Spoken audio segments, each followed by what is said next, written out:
சட்டம் மாறி வந்து மண்ணை முட்டும் காலில் சூழ்ந்து கைகள் தட்டும் வாழியவே தென்னவராட்சி திசைகள் எட்டும் நம்மவராற்றல் விண்ணை முட்டும் எட்டு திக்கும் முரசு கொட்டும் வாழியவே.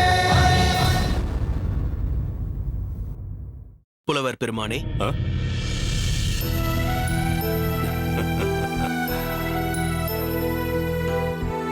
வா பார்த்திபா.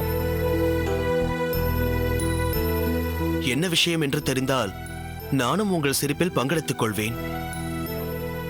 விளையாட்டாக ஏதோ பேசிக் கொண்டிருந்தோம். நான் மன்னரை பார்க்க புறப்பட்ட நேரத்தில் நீ வந்து விட்டாய். பார்த்திபா, இருவரும் பேசிக் கொண்டிருங்கள். நான் சென்று வருகிறேன். சரி, வருகிறேன் அம்மா. பார்த்திபன், வழக்கமாக இந்த நேரத்தில் அரண்மனை பணிகளில் ஈடுபட்டிருப்பீர்களே, என்ன இந்த நேரத்தில் வந்திருக்கிறீர்கள்? நான் கோட்டை தளபதியோடு உரையாடிக் கொண்டிருந்த நேரத்தில் மங்கம்மா வந்தார்.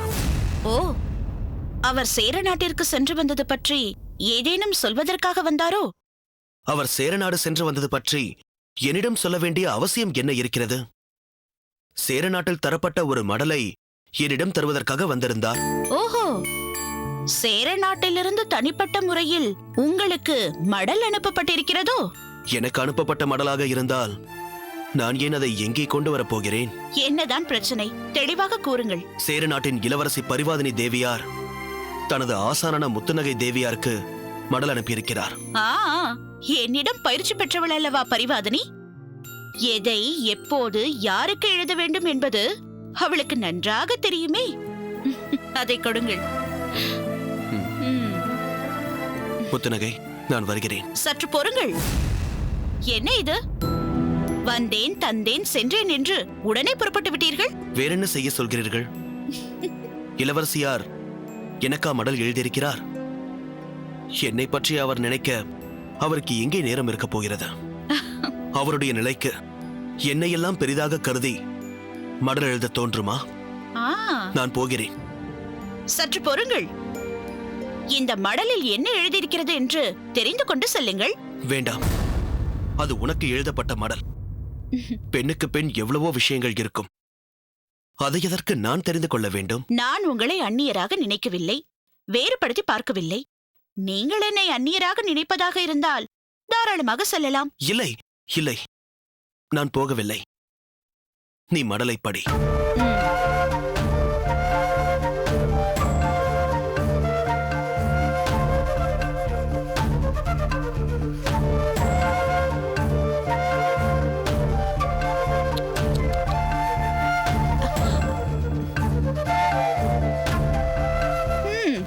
சரிதான். என்ன முத்துநகை? ஏதோ குழப்பம் நடந்துவிட்டது. ஏன்? வேறொருவருக்கு போக வேண்டிய மடல் தவறி போய் என் கைக்கு வந்துவிட்டது. என்ன? வேறு யாருக்கு எழுதப்பட்ட மடல்? வேறு யாருக்கு? உங்களுக்குத்தான். என்ன? ஆமாம், உங்களுக்கு மடல் எழுதிவிட்டு மங்கம்மாதேவியாரிடம் அதை சொல்வதற்கு தயங்கி என் பெயரை சொல்லியிருக்கிறாள். மடல் என்னிடம் தரப்பட்டால் நான் தங்களிடம் தந்து விடுவேன் அல்லவா? அதற்காக அப்படி செய்திருக்கிறாள். அப்படியா? அப்படித்தான். எங்கே அதை கொடு. இந்தாருங்கள். இனி இங்கே எனக்கென்ன வேலை? நான் போகிறேன். இல்லை இல்லை, ஏன் இதை தந்தவுடன் போகிறேன் என்கிறாய்? பிறகு வேற என்ன செய்ய சொல்கிறீர்கள்? இளவரசியார் என்ன எனக்கா மடல் அனுப்பியிருக்கிறார்? என்னை பற்றி அவருக்கு எங்கே நினைவிருக்க போகிறது? அவருடைய நிலைக்கு என்னை எல்லாம் பெரிதாக கருதி மடல் எழுத தோன்றுமா? நான் போகிறேன். சற்று பொறு. இந்த மடலில் என்ன எழுதப்பட்டிருக்கிறது என்று தெரிந்து கொண்டு செல். வேண்டாம் வேண்டாம், அது உங்களுக்கு எழுதப்பட்ட மடல். காதலனுக்கும் காதலிக்கும் நடுவில் எவ்வளவோ விஷயங்கள் இருக்கும். அதை எதற்கு நான் தெரிந்து கொள்ள வேண்டும்? முத்துநகை, நீ இப்படி என்னை என் வார்த்தைகளை கொண்டே மடக்கிடுவாய் என்று நான் சற்றும் எதிர்பார்க்கவில்லை. காதலுக்கு கண்ணில்லை என்று கேள்விப்பட்டிருக்கிறேன். காதலுக்கு சிந்திக்கும் ஆற்றலும் இல்லை என்பதை உங்கள் மூலம்தான் தெரிந்து கொண்டேன். பரிவாதினியின் வாழ்வில் அவளுக்கு வாழ் பயிற்சி தந்த ஆசான் என்ற இடம் எனக்கு உண்டுதான். ஆனால் அவளது வாழ்வே நீங்கள்தான் என்பது உங்களுக்கு ஏன் புரியவில்லை? அந்த மடலில் பரிவாதினி என்ன எழுதியிருக்கிறாள் என்பது எனக்கு தெரியாது. தெரிந்து கொள்ள வேண்டிய அவசியமும் கிடையாது. ஆனால் ஒன்று மட்டும் நிச்சயம், பரிவாதினி தன் இதயத்தின் தாபத்தை எல்லாம் எழுத்துக்களாக்கி அதில் வடித்திருப்பாள். அதை தனிமையில் எடுத்து சென்று படியுங்கள். அதை ஒரு பொக்கிஷமாக வைத்து பாதுகாத்துக் கொள்ளுங்கள். ஏனென்றால் காதலி தன் காதலனுக்கு எழுதிய மடல் மிகவும் புனிதமானது.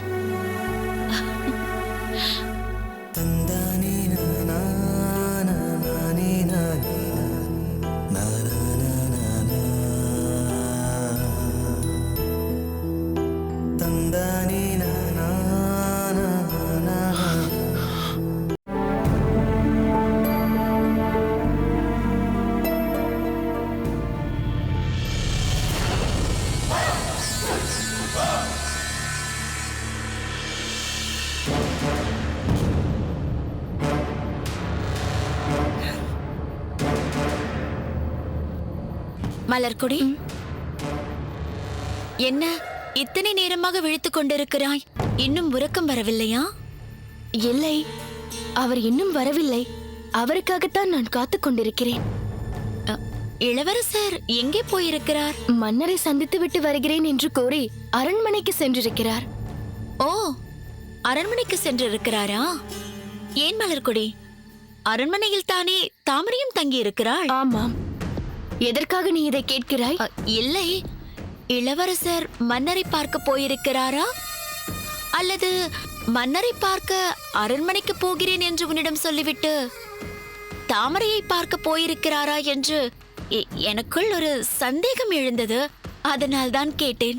என்ன கருங்குழலி, இப்படியெல்லாம் கூறுகிறாய்? நான் தப்பாக எதையும் கூறவில்லையே. பாண்டிய இளவரசர் இன்னமும் தாமரையை விரும்புகிறாரா என்ற சந்தேகம் எனக்கு இருப்பதாக முன்பே உன்னிடத்தில் கூறினேனே. அதே சந்தேகத்தின் அடிப்படையில் தான் இப்பொழுதும் நான் உன்னிடத்தில் கேட்டேன். நீதான் எல்லாவற்றையும் கண்கூடாக பார்த்து கொண்டிருக்கிறாயே. அன்று நீ, நான், கலைவாணி, தாமரை என்று அனைவரும் பேசிக் கொண்டிருக்கும் பொழுது அங்கு வந்த மாமன்னரிடமும் மகாராணியாரிடமும் செழியன் தாமரை திருமண விஷயத்தை நீ பேச ஆரம்பித்த பொழுது அவர்களுடன் வந்த இளவரசர் இப்போதைக்கு செழியன் தாமரை திருமணத்தை நடத்த வேண்டாம் என்று எத்தனை சாமர்த்தியமாக அதை தடுத்து நிறுத்தினார். ஏன் திருமணம் வேண்டாம் என்பதற்கான காரணத்தை தான் அவர் அன்றே கூறினாரே. என்ன காரணம் கூறினார்? நம் பாண்டிய நாட்டிற்கு வர இருக்கும் ரோமாபுரி தூதுவனை பாதுகாக்கும் பொறுப்பான பாதுகாவலர் பதவியில் இப்போது செழியன் இருக்கிறார். அதனால் இப்போது அவருக்கு திருமணம் வேண்டாம் என்று கூறினார்.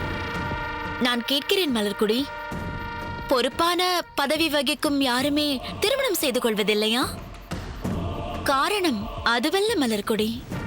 செழியன் தாமரையை திருமணம் செய்து கொள்வதை இளவரசர் விரும்பவில்லை. தாமரையை யாரிடத்திலும் விட்டுக் கொடுக்க அவருக்கு மனம் வரவில்லை. தாமரை மீது அவருக்கு இன்னமும் மோகம் இருக்கிறது. அதனால்தான் ஏதோ ஒரு வகையில் செழியன் தாமரை திருமணத்தை அவர் தட்டி கழித்துக் கொண்டே வருகிறார். நீ கூறுவதை எல்லாம் கேட்கும் போது எனக்கு மிக குழப்பமாக இருக்கிறது கருங்குழலி. நீ சொல்வதை என்னால் நம்பவும் முடியவில்லை, நம்பாமல் தவிர்த்து விடவும் முடியவில்லை. திருமணத்திற்கு முன்பு, ஏன் எங்கள் திருமணம் நடந்து முடிந்த பின்பும் கூட அவர் தாமரை மீது காதல் கொண்டிருந்தார் என்பதெல்லாம் உண்மைதான். ஆனால் அதற்கு பின்னர் நான் அவர் மீது காட்டிய அன்பினாலோ அல்லது அவருக்கு ஏற்பட்ட குற்ற உணர்வினாலோ என்னவோ அவர் முற்றிலும் மாறிவிட்டார். தாமரையை அடியோடு மறந்துவிட்டார். இன்னமும் அவர் தாமரையை விரும்புகிறார் என்று நீ சொல்வதை என்னால் நம்ப முடியவில்லை. மலர்கொடி, இதுதான் நம் பெண்ணினத்திற்கே இருக்கும் சாபக்கேடு. பெண்ணின் குணம் எப்படிப்பட்டது தெரியுமா? ஒருவனை ஒரு பெண் நம்பிவிட்டால் ஆதியோடு அந்தம் அவனை நம்பி விடுவாள். அவள் நம்பிக்கைக்கு பாத்திரமான அவனை பற்றி மற்றவர்கள் கூறும் எந்த ஒரு மாற்று கருத்தையும் அவள் ஏற்றுக்கொள்ள மாட்டாள். அதேபோல் ஒருவனை ஒரு பெண் நம்பாவிட்டால் ஆதியோடு அந்தம் அவனை நம்ப மாட்டாள். அதற்கு பின் அவனை பற்றி மற்றவர்கள் கூறும் எந்த ஒரு நல்ல கருத்தையும் அவள் ஏற்றுக்கொள்ளவே மாட்டாள். இதுதான் பெண்களுக்கே உரித்தான குணம். நீயும் ஒரு பெண்தானே, உன் குணத்தை மட்டும் எப்படி மாற்றிவிட முடியும்? நீ என்ன சொல்ல வருகிறாய் கருங்குழலி? அவர் தாமரையை இன்னமும் நேசிக்கிறார் என்கிறாயா? இத பார் மலர்கொடி, இளவரசருக்கு தாமரை மேல் ஏற்பட்டது முதல் காதல். இதயத்தில் வேரூன்றி விட்ட முதல் காதலை எக்காலத்திலும் வேரோடு பிடுங்கி எறிய முடியாது. வெட்ட வெட்ட வளரும் வாழை மரத்தைப் போல எப்பொழுது வேண்டுமானாலும் அந்த காதல் மீண்டும் துளிர்த்துவிடும். மலர்கொடி, நீ திருமணமாகி எங்கள் பாண்டிய நாட்டிற்கு வந்தபோது மற்ற எல்லோரையும் விட நான் தான் மிகவும் சந்தோஷப்பட்டேன். அது ஏன் தெரியுமா? உன் திருமணத்தில் கலந்து கொள்வதற்காக உங்கள் சோழ நாட்டிற்கு நான் வந்தபோதே உன்னுடைய இனிமையான பழகும் சுபாவம் எனக்கு மிகவும் பிடித்து விட்டது. அப்பொழுதிலிருந்தே உன்னை எனக்கு தனிப்பட்ட முறையில் மிகவும் பிடிக்கும். உன் தோழமையை நான் விரும்பினேன். உன் பழகும் தன்மையில் நான் நெகிழ்ந்தேன். நீ இப்பொழுது எங்கள் பாண்டிய நாட்டு பெண்ணாகிவிட்டாய். என் கண் எதிரிலேயே உனக்கு எதிராக ஒரு விஷயம் நடக்கும் பொழுது அதை அப்படியே வேடிக்கை பார்த்துவிட்டு செல்ல என் மனம் ஒப்பவில்லை. அதனால்தான் என் மனதில் பட்டதை உன்னிடம் தெரிவித்துவிட்டு போகலாம் என்று வந்தேன். நீ இப்பொழுது இந்த பாண்டிய நாட்டின் இளவரசி. அந்த தாமரை வேளிர்குடியைச் சேர்ந்தவள். நம் இளவரசரின் கவனம் முழுக்க அந்த தாமரையின் மீதுதான் இருக்கிறது. அது எனக்கு தெளிவாக தெரிகிறது. இனி நீ சற்று எச்சரிக்கையாகவே நடந்து கொள்ள வேண்டும். இல்லையென்றால் நாளை உன் மனைவி ஸ்தானத்திற்கே பங்கம் வந்துவிடும். நான் வருகிறேன்.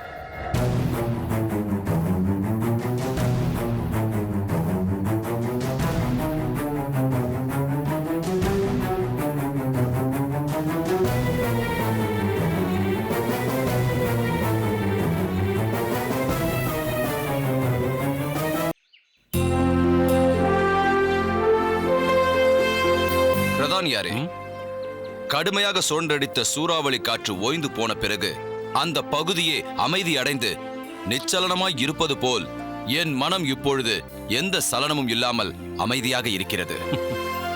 தங்களை காணும் போதே அது நன்றாக தெரிகிறதே மன்னவா. முன்பு ஒருமுறை சோழ நாட்டிற்கு சென்று வந்தது முதலே தங்கள் முகத்தில் இருந்த சாந்தம் மாறி கடுமை புகுந்திருந்தது. சேர இளவரசி பரிவாதினிக்கு சோழ இளவரசர் கிள்ளியை திருமணம் செய்து வைக்க வேண்டும் என்ற தங்கள் கோரிக்கையை சோழ மன்னர் மறுத்துவிட்டார் என்ற கோபம் தங்கள் மனதில் நிலைபெற்றிருந்தது. அதற்கும் மேலாக சோழ நாட்டில் தங்களுக்கு ஏற்பட்ட அசம்பாவித சம்பவங்கள் மேலும் தங்களை ஆவேசமடைய செய்திருந்தது. அனைத்திற்கும் மேலாக நல்லெண்ண தூதுவனாக இங்கு வந்த பாண்டிய இளவரசர் தங்களை கொல்வதற்காகவே வந்தார் என்ற எண்ணம் வஞ்சமாக மாறி தங்கள் முகத்தில் ஒரு குரூரத்தை ஏற்படுத்தியிருந்தது. என்ன சொல்கிறீர்கள் பிரதானியாரே? நான் அப்படியா இருந்தேன்? ஆம் மன்னவா. அப்போது நானே தங்களிடம் தயங்கித்தான் சில விஷயங்களை சொன்னேன். அதிலும் இளம்பழுதி தப்பித்து விட்டார், தான் நம்பிய குணாலனும் அருந்ததியுமே அதை செய்து விட்டார்கள் என்றவுடன் தங்கள் ஆவேசமெல்லாம் மாறி பெரும் அவமானத்திற்கு ஆளாகி விட்டோம் என்ற ஆதங்கம் தங்களுக்குள் ஏற்பட்டு விட்டது.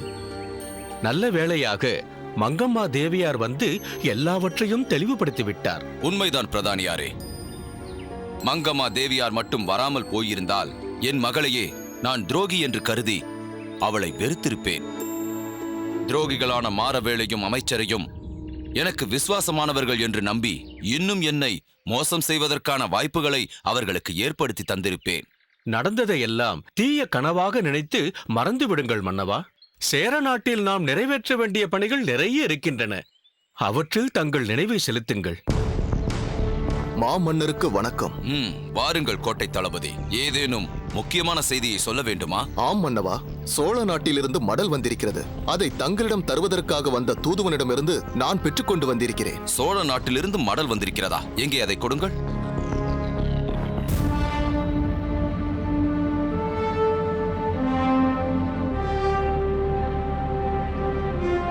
உண்மைதான் பிரதானியாரே.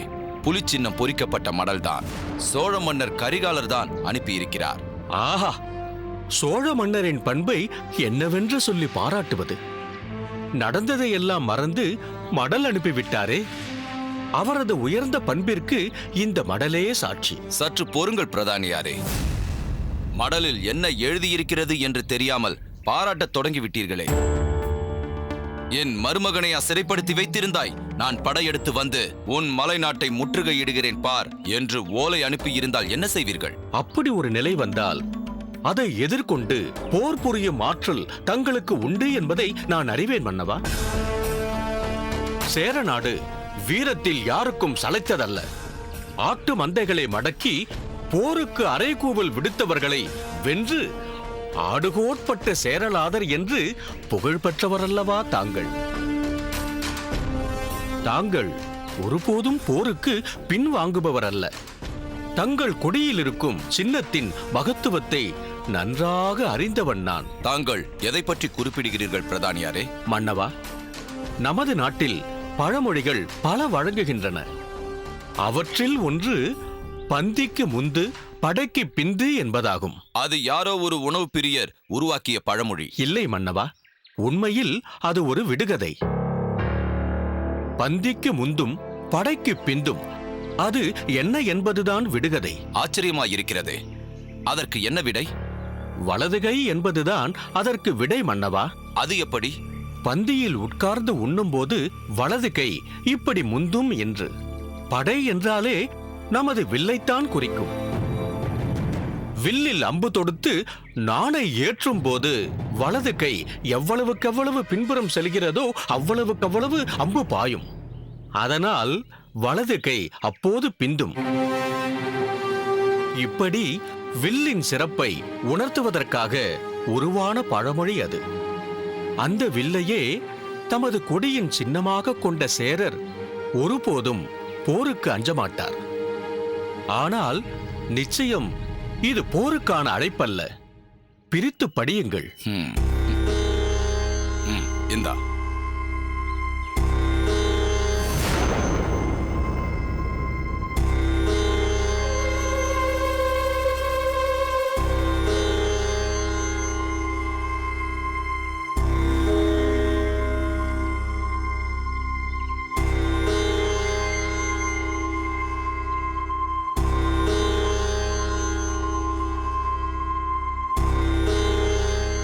பிரதானியாரே, தாங்கள் கூறியது முற்றிலும் உண்மை.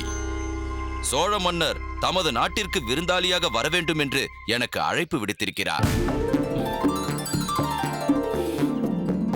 மங்கம்மா தேவியார் நம்மிடம் வாய்மொழியாக சொல்லி சென்றதை அதிகாரப்பூர்வமாக அரசரின் மடலாகவே அனுப்பும்படி செய்துவிட்டார்.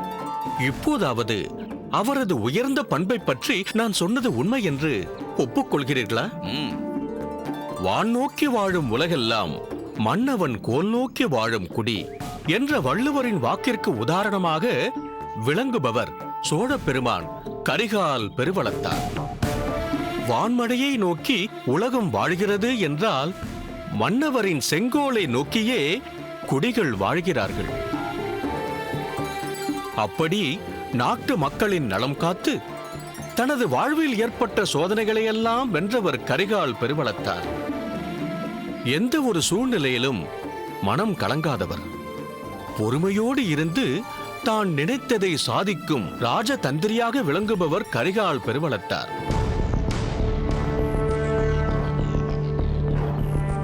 மன்னவா, சேர நாட்டின் பிரதானியான நான் சேர மாமன்னரான தங்கள் முன்னிலையில் சோழ மன்னரை பாராட்டுகிறேன் என்பதனால் தங்களுக்கு வருத்தமா? இல்லை பிரதானியாரே, இல்லை. தாங்கள் சொல்வது அனைத்தும் உண்மைதான். தங்களின் புகழ்ச்சிக்கு பொருத்தமானவர்தான் சோழ மன்னர். அந்த அளவிற்கு இந்த புகழ்ச்சிக்கு உரியவனாக நான் இல்லையே என்பதை நினைத்துதான் நான் அப்படி திகைத்து நின்றேன். தனது மருமகனையே சிறை வைத்திருந்த போதும் பொறுமையோடு இருந்து தகுதியானவர்களை அனுப்பி வைத்து மீட்டு கொண்டு வரும்படி செய்த அவர், என் மகளின் வாழ்வுக்கா தீங்கு செய்ய நினைத்தாய் என்று பகை பாராட்டாமல் நட்புக்கரம் நீட்டி எனது நாட்டிற்கு வாருங்கள் என்கிறாரே. இவர் விஷயத்தில் நாம் தவறு செய்துவிட்டோமே என்றுதான் வருந்தி நிற்கிறேன். ஆனால் ஒன்று மட்டும் நிச்சயம். அது என்ன மன்னவா? ஒரு மன்னனுக்குரிய உயர்ந்த பண்புகள் என்ன என்பதை இந்த முறையாவது அமைதியாக கவனித்து அவர் வழியில் நடக்க முயற்சிப்பேன். அதற்காகவாவது நான் சோழ நாட்டிற்கு அவசியம் சென்று வருவேன். நல்லது மன்னவா. இந்த மகிழ்ச்சியான செய்தியை உடனே மகாராணியாருக்கும் இளவரசியாருக்கும் தெரிவியுங்கள். நான் பிறகு வந்து தங்களை சந்திக்கிறேன். வருகிறேன் மன்னவா. வருகிறேன் மன்னவா. வாருங்கள்.